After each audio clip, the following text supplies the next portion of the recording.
Assalamualaikum warahmatullahi wabarakatuh. Alhamdulillah wassalatu wassalamu ala Rasulillah Sayyidina Muhammad ibni Abdillah wa ala alihi wa sahbihi wa mawala amma ba'du.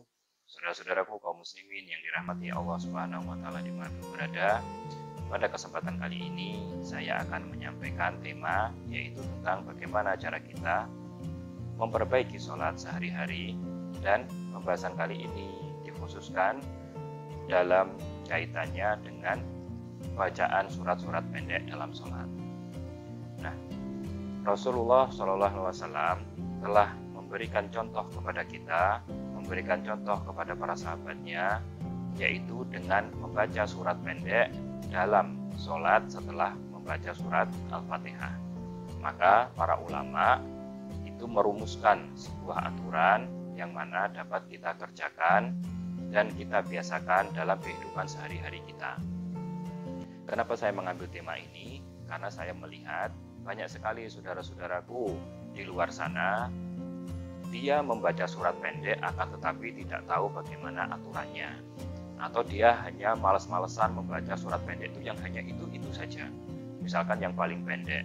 Hal tersebut tidak apa-apa, akan tetapi alangkah baiknya jika kita memperbaiki dan menambah hafalan surat pendek kita sehingga kita sholat yaitu dengan bacaan yang bervariasi tentang surat pendek tersebut.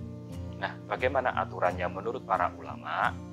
Menurut para ulama, kita disunahkan untuk membaca surat pendek, demikian juga surat Al-Fatihah dalam sholat, yaitu dengan membaca setiap ayat dan kemudian berhenti. Satu ayat berhenti begitu.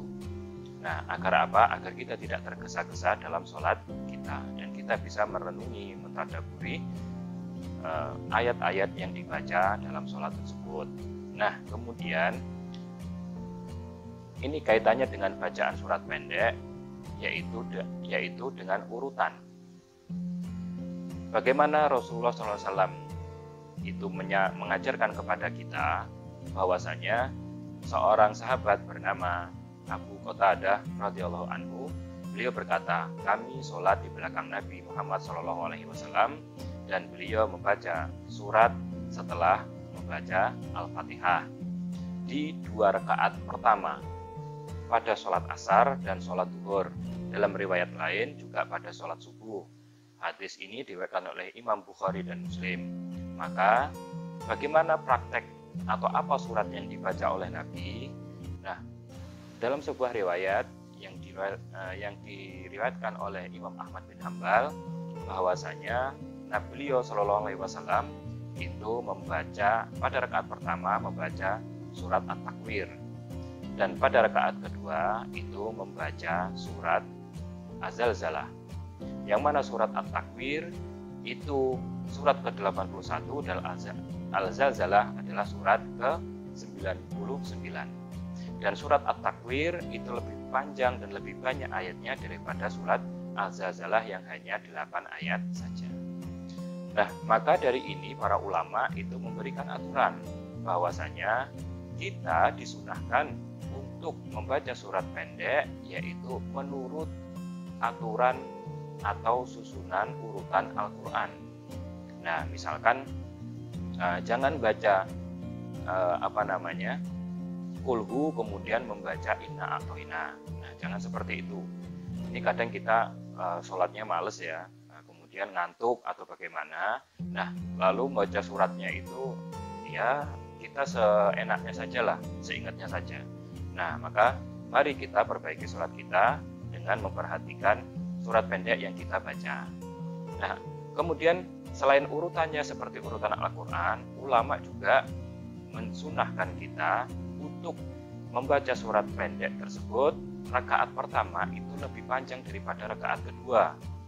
Nah, karena memang kita disunahkan agak lama atau memanjangkan rakaat pertama daripada rakaat kedua. Otomatis cara memanjangkannya yaitu dengan membaca ayat-ayat Quran pada surat pendek yang lebih banyak. Nah, banyak sekali saudara-saudaraku di luar sana itu kadang bacanya yang pertama itu kulhu. Benar, Al-Ikhlas yang pertama. Kemudian rakaat keduanya itu adalah Anas atau Al-Falaq. Rakaat keduanya Al-Falaq. Nah, maka jika seperti ini, urutannya seperti Al-Quran memang. Setelah Al-Ikhlas pasti Al-Falaq, kemudian An-Nas. Akan tapi secara ayat itu Al-Falaq lebih banyak daripada surat Al-Ikhlas, atau An-Nas lebih banyak daripada surat Al-Ikhlas. Nah, hal tersebut juga kurang diperkenankan oleh para ulama kita. Lalu bagaimana yang benar? Yang benar adalah pasangannya An-Nas ini adalah Al-Falaq. Rakaat pertama Al-Falaq, rakaat kedua An-Nas. Kalau misalkan mau membaca kulhu, rakaat pertama adalah surat Al-Kafirun, rakaat kedua adalah kulhu. Hal inilah yang diajarkan oleh ulama kita. Nah, kecuali yang dibaca oleh Nabi. Kadang Nabi memang secara surat itu sesuai urutan Al-Quran, akan tapi secara ayat itu kadang rakaat pertama lebih sedikit ayatnya daripada rakaat kedua. Akan tetapi rakaat pertama ini ayatnya panjang-panjang. Nah, ayatnya panjang-panjang, rakaat kedua ayatnya agak pendek-pendek. Nah, maka ulama memberikan kemudahan mengajarkan kepada kita memilah-milah. Nah, memilah-milah karena apa? Sebenarnya kalau zaman dahulu itu misalkan ini ya, kalau dalam kitab-kitab fikih itu dijelaskan apa saja yang dibaca dalam sholat, surat-surat pendek dalam sholat selain Al-Fatihah. Untuk ulama mengklasifikasi ya, untuk sholat zuhur dan sholat subuh itu dari surat Al-Hujurat surat ke-49 sampai awal juz 30, yaitu surat An-Naba. Nah, itu kan suratnya panjang-panjang dan kita juga susah menghafalkan. Nah, kemudian untuk sholat asar dan sholat isya itu yang pertengahan ya, surat yang pertengahan ya, tidak panjang tidak pendek, yaitu dari awal surat An-Naba atau awal juz 30 sampai surat Ad-Duha. Nah, ini yang disunahkan dibaca ketika sholat asar dan sholat isya. Kemudian untuk sholat maghrib itu dari surat Ad-Duha sampai surat An-Nas. Nah, akan tapi ternyata semakin zaman jauh dari Nabi kita Muhammad SAW, Islam semakin menyebar ke seluruh penjuru dunia, maka ternyata kita juga kesulitan menghafalkan surat-surat pendek, entah karena malas atau karena nggak ada waktu. Nah, kita lebih suka sibuk dengan hal lain, maka ulama kita, Imam Abdullah bin Alwi Al-Haddad atau Imam Haddad, itu mengajarkan kepada kita, dan ulama-ulama kita yang di Nusantara, kiai-kiai kita juga mengajarkan kepada kita surat apa saja yang dibaca ketika sholat 5 waktu. Nah, saya akan menyampaikan dan membacakan urutannya sebagaimana yang saya ambil dalam kitab Wasiyatul Ibad ila Zadil Ma'ad di Majmu'i Da'awat wa Auradil Imam Haddad, karangan Sayyid Alwi bin Muhammad bin Thohir Al-Haddad. Kemudian juga ada dalam kitab yang lain At-Thariqah As-Sahlah fi Amali Yaumi wal Lailah, karya Sayyid Abdullah bin Ali bin Hasan Al-Haddad. Dan juga saya mendapatkan dari kiai-kiai ulama Nusantara kita, sehingga saya mencatatnya dan merangkumnya sebagai berikut. Nah, yang pertama yaitu malam Jumat. Pada surat Maghrib, rakaat pertama kita membaca surat Al-Kafirun dan yang rakaat kedua adalah surat Al-Ikhlas. Kemudian sholat isyanya ada 2 alternatif. Yang pertama surat Al-A'la dan yang kedua adalah surat Al-Ghasyiyah. Kemudian alternatif yang kedua adalah surat Asy-Syarah rakaat pertama dan yang rakaat kedua adalah surat An-Nashr. Kemudian untuk sholat subuh juga ada 2 alternatif. Yang pertama surat As-Sajdah dan yang kedua adalah surat Al-Insan. Kemudian alternatif kedua adalah rakaat pertama membaca surat Al-A'la dan rakaat kedua membaca surat Al-Ghasyiyah. Nah, kemudian untuk malam Sabtu, untuk sholat maghrib membaca surat Al-Falaq dan An-Nas. Kemudian untuk sholat isya membaca surat Ad-Duha dan surat Asy-Syarah. Kemudian untuk sholat subuh membaca surat Al-Adiyat dan surat Al-Qari'ah. Nah, kemudian untuk untuk malam Ahad ya. Malam Ahad sholat maghrib rakaat pertama membaca surat Al-Quraisy, kemudian rakaat kedua membaca surat Al-Ikhlas, kemudian untuk sholat isyaknya rakaat pertama membaca surat Al-Zalzalah, dan yang rakaat kedua membaca surat At-Takasur. Kemudian untuk sholat subuh rakaat pertama membaca surat Ad-Duha, kemudian rakaat kedua membaca surat Asy-Syarah. Nah, lalu kemudian untuk malam Senin, ya. Malam Senin sholat maghrib itu ada dua alternatif. Yang pertama surat Al-Ma'un dan surat Al-Kautsar, dan alternatif kedua itu adalah surat Al-Kafirun dan surat Al-Ikhlas. Untuk sholat isyaknya rakaat pertama membaca surat At-Tin dan rakaat kedua membaca surat Al-Qadar. Kemudian untuk sholat subuhnya rakaat pertama membaca surat Asy-Syams dan rakaat kedua membaca surat Al-Qari'ah. Kemudian untuk malam Selasa sholat maghribnya rakaat pertama membaca surat Al-Kafirun dan rakaat kedua membaca surat Al-Ikhlas. Kemudian untuk sholat isyaknya rakaat pertama membaca surat Asy-Syarah dan rakaat kedua membaca surat An-Nasr. Lalu sholat subuhnya rakaat pertama membaca surat At-Thariq dan rakaat kedua membaca surat At-Tin.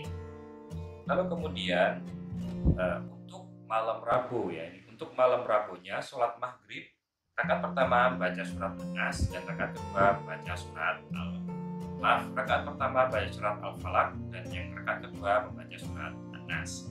Lalu kemudian untuk sholat isyaknya rakaat pertama membaca surat Al-Humazzah dan rakaat kedua membaca surat Al-Fil. Nah, untuk sholat subuhnya rakaat pertama membaca surat Al-Lail dan Ad-Duha.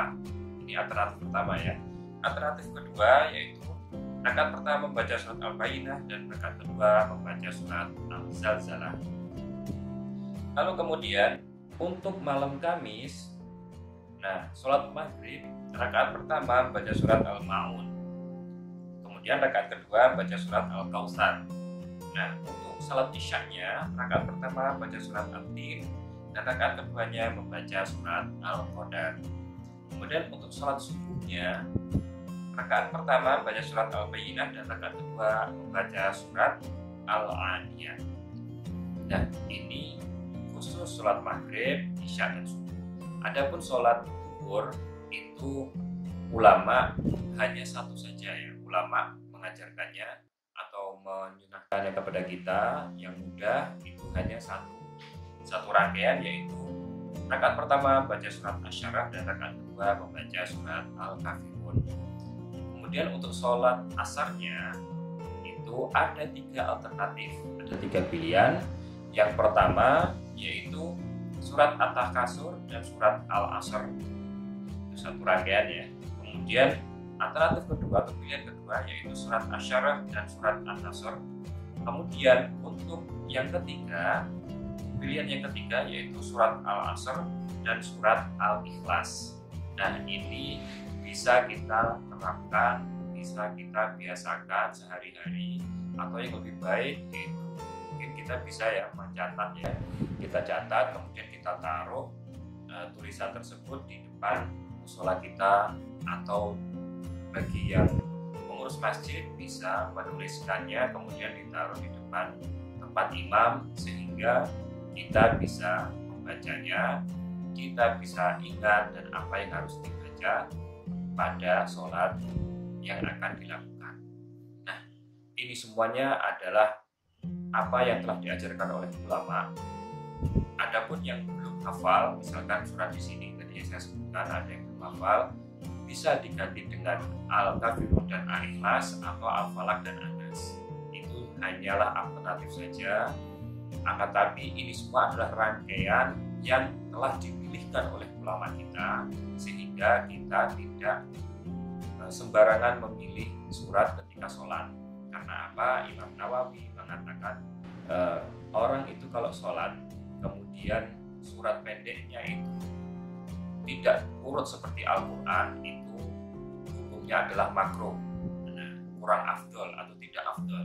Maka seyogianya kita perbaiki sholat kita, dan insya Allah dengan ini semua kita bisa lebih baik sholatnya dan lebih sempurna. Demikian Demikian yang dapat saya sampaikan. Assalamualaikum warahmatullahi wabarakatuh.